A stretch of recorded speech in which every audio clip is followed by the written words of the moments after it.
আপনি দেখছেন news now, আমরা জানি কোনটা খবর। नमस्कार, आप सभी देख रहे हैं न्यूज नाउ में आज का समाचार।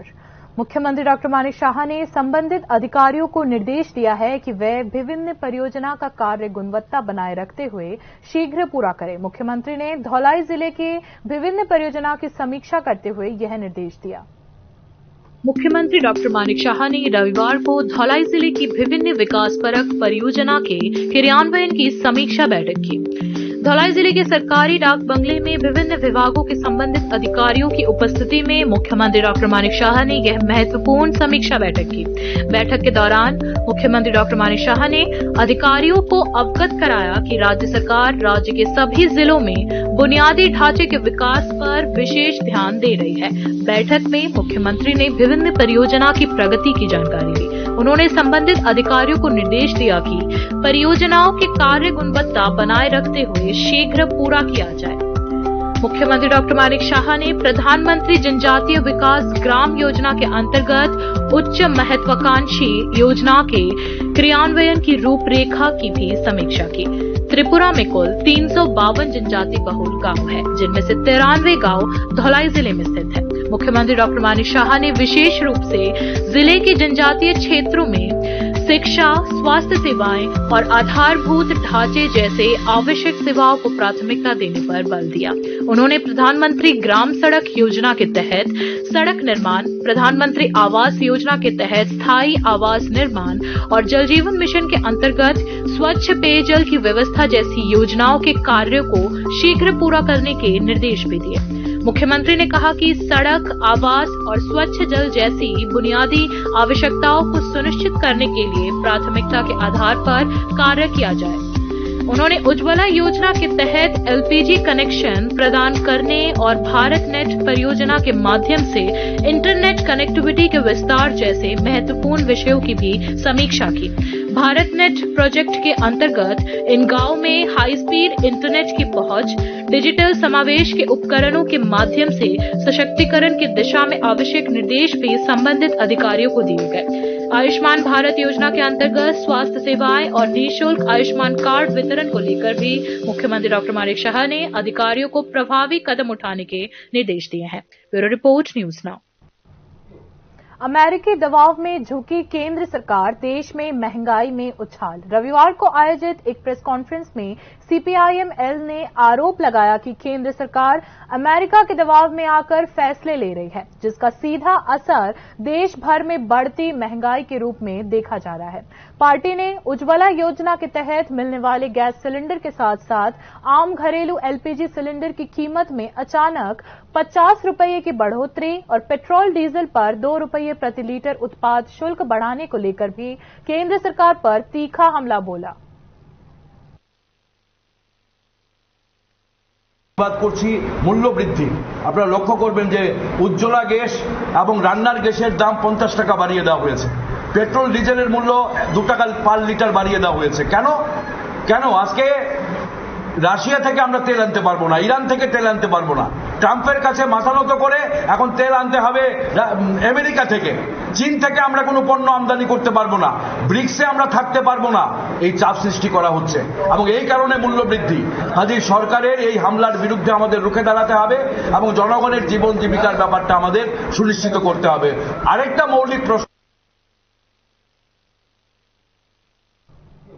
कैलाश शहर के चंडीपुर में पूर्व उप मुख्यमंत्री वैद्यनाथ मजूमदार की प्रतिमा हटाकर वहां राम की मूर्ति स्थापित किए जाने के मुद्दे पर अब विपक्ष के नेता जितेंद्र चौधरी ने मुख्यमंत्री को पत्र लिखा है। विपक्ष के नेता जितेंद्र चौधरी ने इस मामले में वैद्यनाथ मजूमदार की प्रतिमा को पुनः स्थापित करने की मांग रखी है। राज्य के पूर्व उप मुख्यमंत्री तथा कम्युनिस्ट नेता वैद्यनाथ मजूमदार की प्रतिमा तोड़कर वहां भगवान राम की मूर्ति स्थापित करने को लेकर राज्य की राजनीति में हंगामा मच गया है। इस घटना पर तीव्र प्रतिक्रिया व्यक्त करते हुए विधानसभा में विपक्ष के नेता जितेंद्र चौधरी ने राज्य के मुख्यमंत्री को पत्र लिखा है। पत्र में मुख्यमंत्री को बांग्ला नववर्ष और संक्रांति की अग्रिम शुभकामनाएं देने के साथ साथ इस घटना को लज्जाजनक और पीड़ादायक करार देते हुए विपक्ष के नेता जितेंद्र चौधरी ने इस पर तुरंत हस्तक्षेप की अपील की है।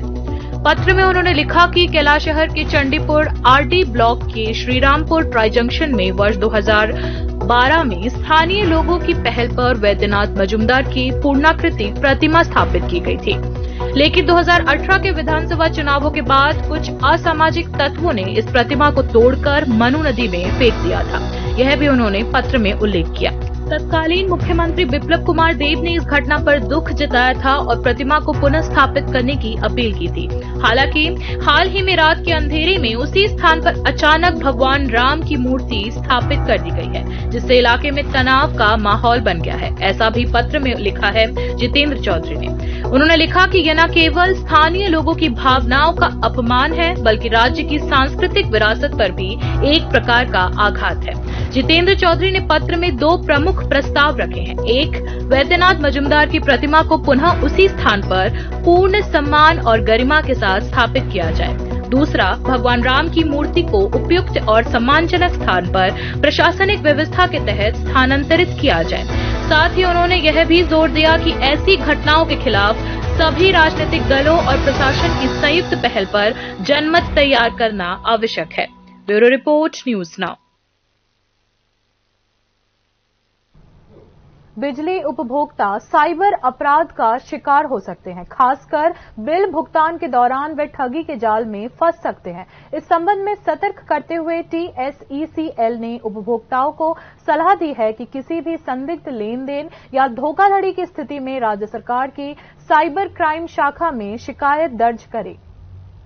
त्रिपुरा राज्य में बढ़ते साइबर ठगी के मामलों को लेकर Tripura state electricity corporation limited ने गहरी चिंता व्यक्त की है। इस संदर्भ में TSECL ने एक आपातकालीन जन सचेतना संबंधी चेतावनी जारी की है।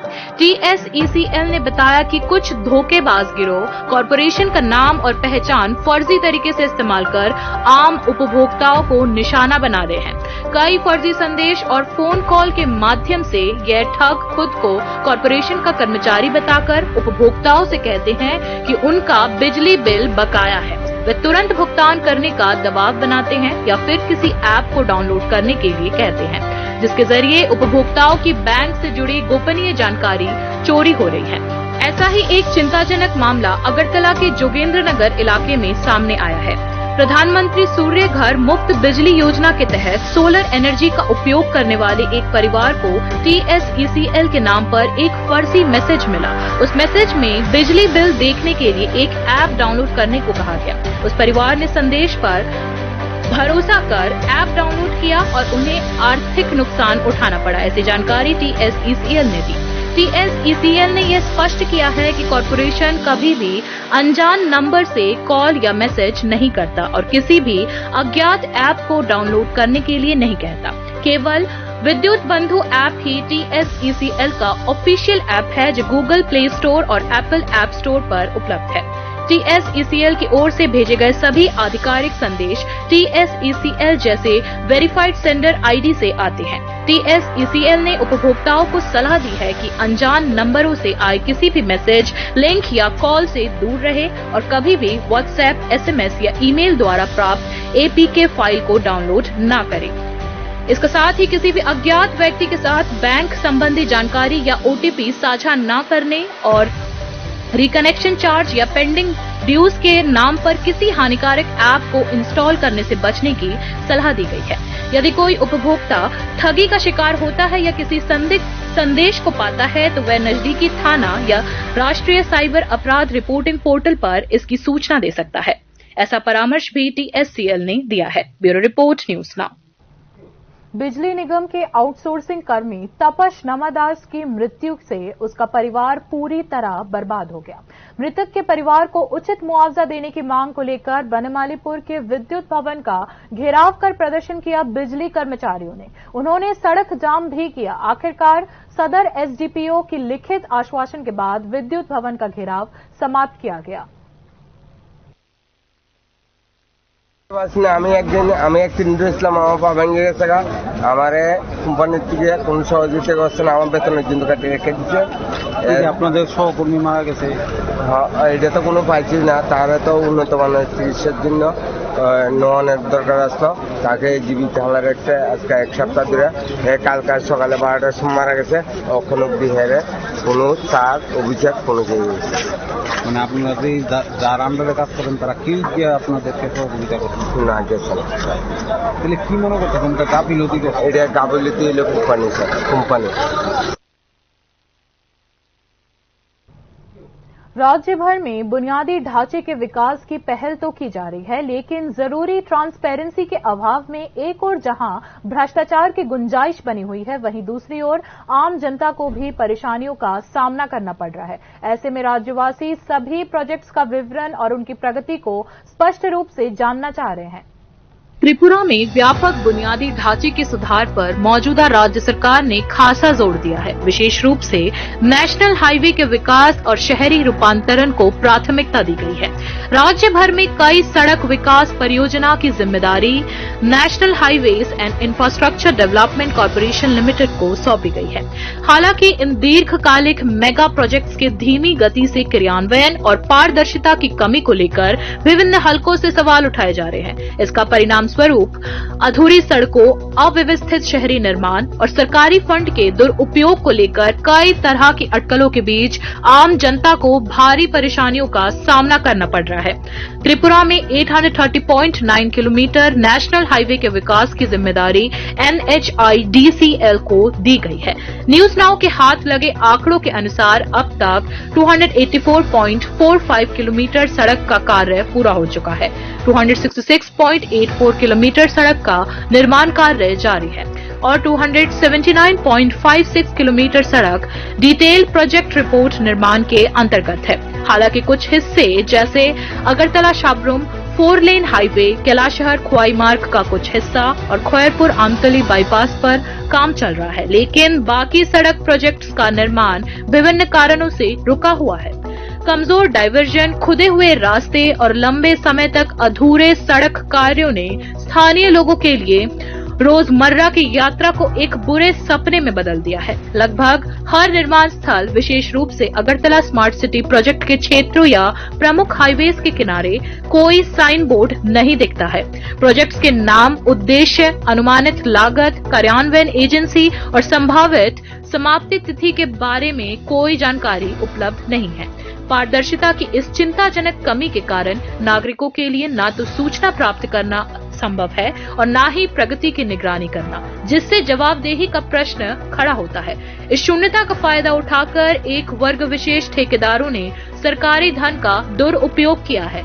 वर्तमान में कई बड़े हाईवे प्रोजेक्ट्स के DPR निर्माण का कार्य चल रहा है, जैसे 10 किलोमीटर लंबी अगरतला ईस्टर्न बाईपास, कुमारघाट अंबासा और मुंग्याकामी चंपकनगर 2/4/6 लेन हाईवे, 88.5 किलोमीटर लंबी नेशनल हाईवे नंबर 8, 134.9 किलोमीटर लंबी खुआई तेलियामुड़ा अमरपुर हरियाणा नेशनल हाईवे, उदयपुर सोनामुड़ा मार्ग के 3 बाईपास 11 किलोमीटर के, चंपकनगर आमतौली सड़क 30.148 किलोमीटर का। ये सारे प्रोजेक्ट्स न केवल अंतरराज्यीय कनेक्टिविटी के लिए बल्कि त्रिपुरा को क्षेत्रीय सप्लाई चेन और व्यापारिक मार्गों से जोड़ने के लिए अत्यंत महत्वपूर्ण है।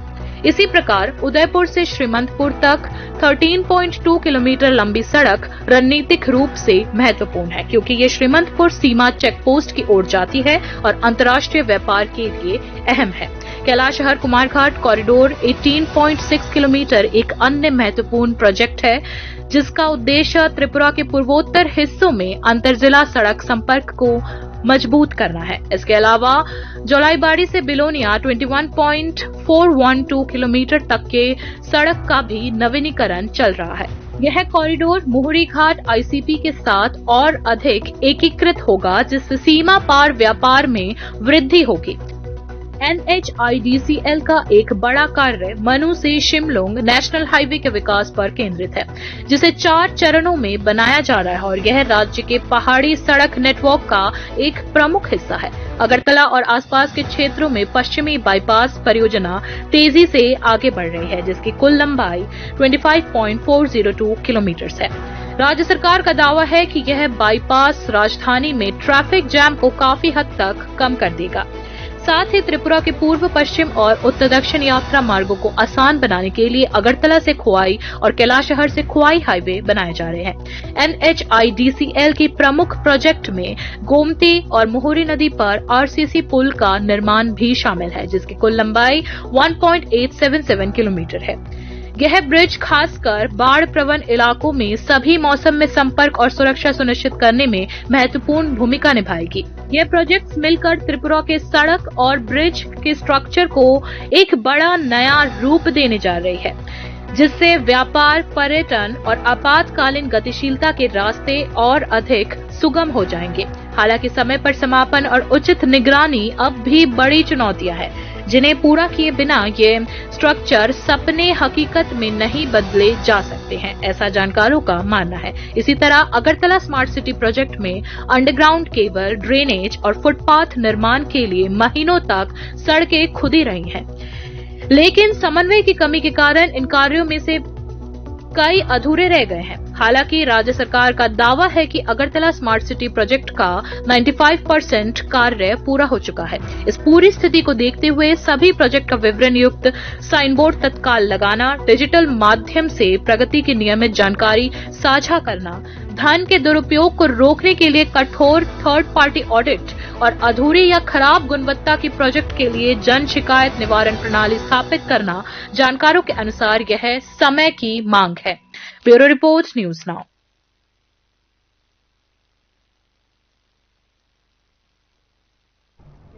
बाकी की खबरें ब्रेक के बाद। আপনি দেখছেন নিউজ নাও, আমরা জানি কোনটা খবর। প্রথম আলো এলো শুদ্ধ সকাল, শুদ্ধ সলিলে আজ বাজালো ত্রিতাল, মন্দিরে শুদ্ধ পূজার ধ্বনি, অগ্নি শুদ্ধ হর এ সিঞ্জীবী, পরিণীতা নারী তুমি অনুপমা, শুদ্ধ সোনায় সাজো হে নিরুপমা। শুদ্ধতার স্বর্ণ মন্দির, কালিকা জুয়েলার্স, আগরতলা। একটু চেষ্টাতেই দুল লেগে যায় নববধূর কানে, একটু চেষ্টাতেই মানিয়ে নেওয়া যায় বিবাহিত জীবনে। নানা অনুভূতি জড়ানো বিয়ের গয়না, শ্যাম সুন্দর কোম্পানি জুয়েলার্স। আপনি দেখছেন নিউজ নাও, আমরা জানি কোনটা খবর। आगे की खबरें कुछ इस प्रकार है। शारीरिक प्रशिक्षण के माध्यम से एक ओर जहां शारीरिक और मानसिक विकास संभव है, वहीं दूसरी ओर इसे युवाओं को विभिन्न असामाजिक गतिविधियों से दूर रखने का एक प्रभावी तरीका भी माना जा सकता है। NOC Tripura series 2025 body building physics championship के उद्घाटन समारोह में ये बात मंत्री सुशांत चौधरी ने कही। नशा मुक्त त्रिपुरा बनाने के उद्देश्य से राज्य सरकार युवाओं को शारीरिक प्रशिक्षण पर जोर दे रही है, यह भी मंत्री सुशांत चौधरी ने इस दिन बताया। All Tripura body building association और त्रिपुरा टूरिज्म से संयुक्त प्रयास से यह प्रतियोगिता राजधानी के रविंद्र भवन के हॉल नंबर 1 में आयोजित की गई है।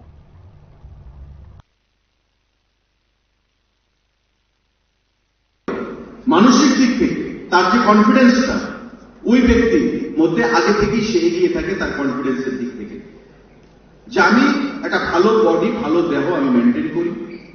আর সে যদি ভালো দেহ, ভালো বডি মেনটেন করে, তো স্বাভাবিকভাবে তার উপর যে দায়িত্ব অর্পণ করা হবে কাজে, তার আউটপুটটা বেশি আসবে, কারণ তার কনফিডেন্স লেভেলটা হাই থাকবে।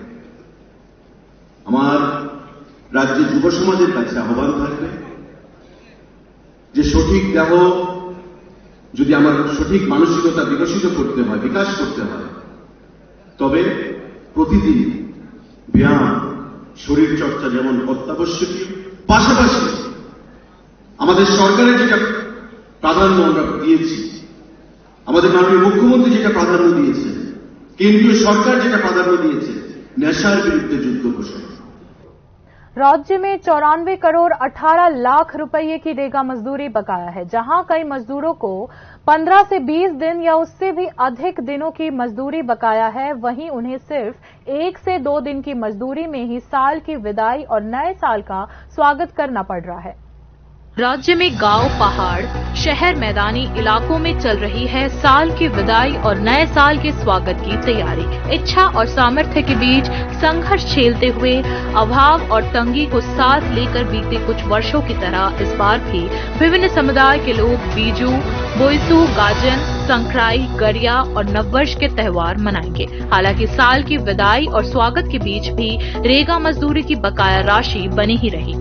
शनिवार से शुरू हो चुका है बोईसू उत्सव, रविवार से शुरू हुए बीजू और गरिया उत्सव, सोमवार को है चैत्र संक्रांति, चौड़क और गाजन मेला, मंगलवार को मनाया जाएगा पोइला बोईशाख, 16 अप्रैल से शुरू होगा सांग्राई उत्सव।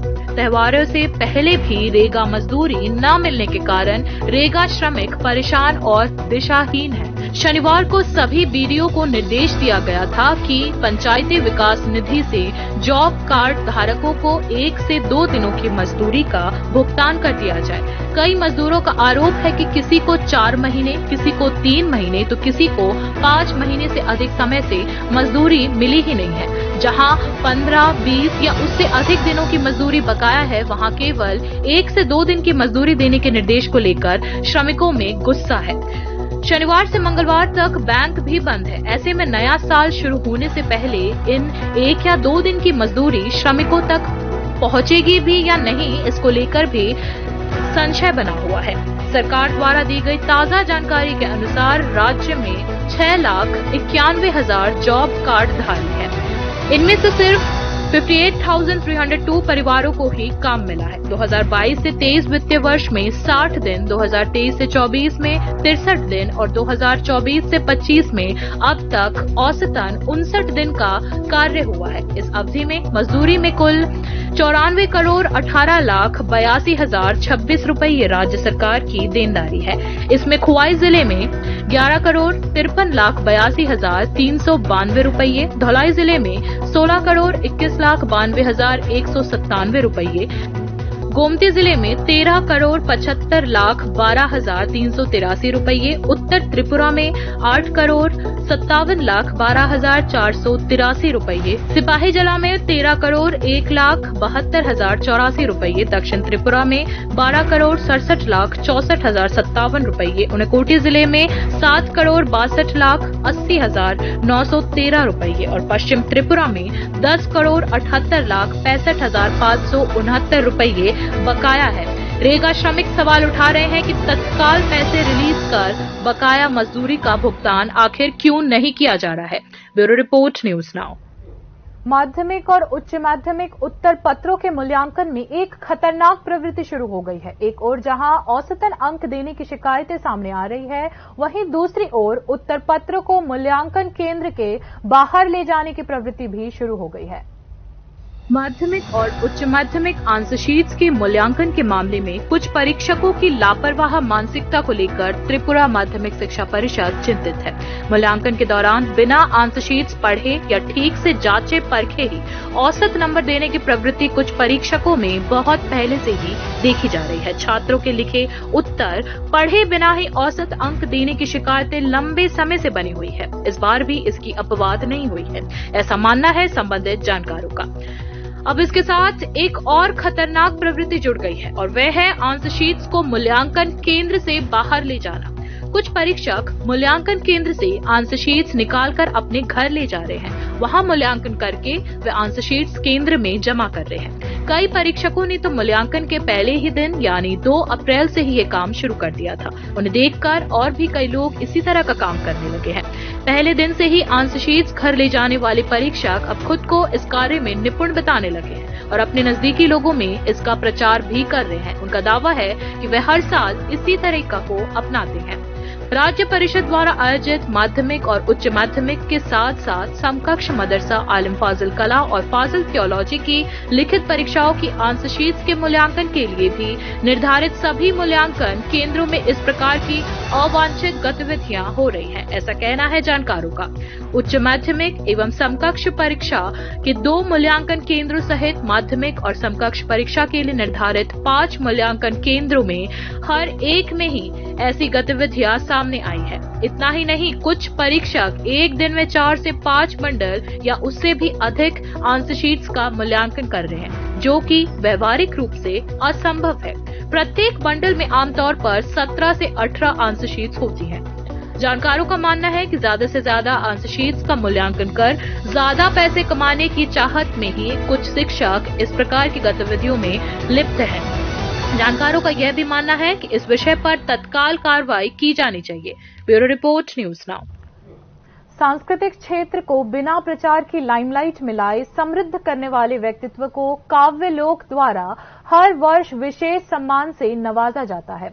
इस वर्ष यह प्रतिष्ठित काव्यलोक सम्मान राज्य के जाने माने खेल आयोजक और व्यवसायी रतन शाह को प्रदान किया जाएगा। रविवार को आयोजित एक प्रेस कॉन्फ्रेंस में काव्यलोक के अधिकारियों ने इस बात की जानकारी दी। साथ ही बांग्ला नववर्ष, गड़िया और बिजू पर्व के उपलक्ष्य में विशेष कार्यक्रमों के आयोजन की योजना भी साझा की गई है। जो दिए पुष्ट करें অথচ নিজেরা পদপ্রদীপের আলোয় আসেন না, এরকম ব্যক্তিত্বদের আমরা প্রতি বছর একজনকে কাব্যলোক সম্মান দিয়ে থাকি।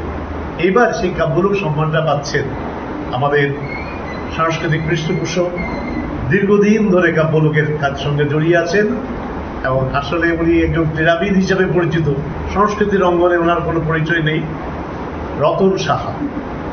এবার তাকে আমরা কাব্যলোক সম্মান দেব, যেহেতু দীর্ঘদিন ধরেই সে কাব্যলোকের সঙ্গে শুধু নয় সাংস্কৃতিক বিভিন্ন কাজে পৃষ্ঠপোষকতা করে থাকে। चाकमा समुदाय का प्रमुख उत्सव फूल बीजू राज्य के विभिन्न स्थानों पर मनाया जा रहा है। रविवार को पेचरथौल में बीजू उत्सव में मंत्री शांतना चकमा भी शामिल हुई। भगवान बुद्ध के प्रति श्रद्धा अर्पित करते हुए इस दिन कार्यक्रम का आयोजन किया गया, जिसमें आगामी वर्ष के लिए सभी की भलाई, शोक, शांति और समृद्धि की कामना की गई है। उद्दयन बुद्ध विहार से फूलों को नदी में प्रवाहित किया गया। इस दिन के कार्यक्रम में लगभग 3000 लोग उपस्थित हुए। मंत्री शांतना चकमा ने इस दिन बताया कि राज्य सरकार ने चाकमा समुदाय और अन्य जनजातियों की संस्कृति और परंपराओं को बचाने के लिए महत्वपूर्ण कदम उठाए हैं। फूल बीजू के अवसर पर मंत्री शांतना चकमा ने राज्यवासियों को शुभकामनाएं भी दी। যে আমাদের চাকমাদের যে সংস্কৃতি, সেই সংস্কৃতিকে আমরা ধরে রাখতে চাই। আগামী দিনে আমরা চাই আমাদের সংস্কৃতিকে যাতে আরো বৃদ্ধি পায় এবং আরো এগিয়ে যায়, এবং সমগ্র যারা আমাদের রাজ্যবাসী রয়েছে প্রত্যেককে আমি অনেক অনেক শুভেচ্ছা এবং ধন্যবাদ জ্ঞাপন করছি এবং হ্যাপি বিজু জানাচ্ছি, এবং এই সংস্কৃতিকে ধরে আগামী দিনে আমরা আরো এগিয়ে যাব। बाकी न्यूज अपडेट्स के लिए देखते रहिए न्यूज नाउ। शुभ रात्रि।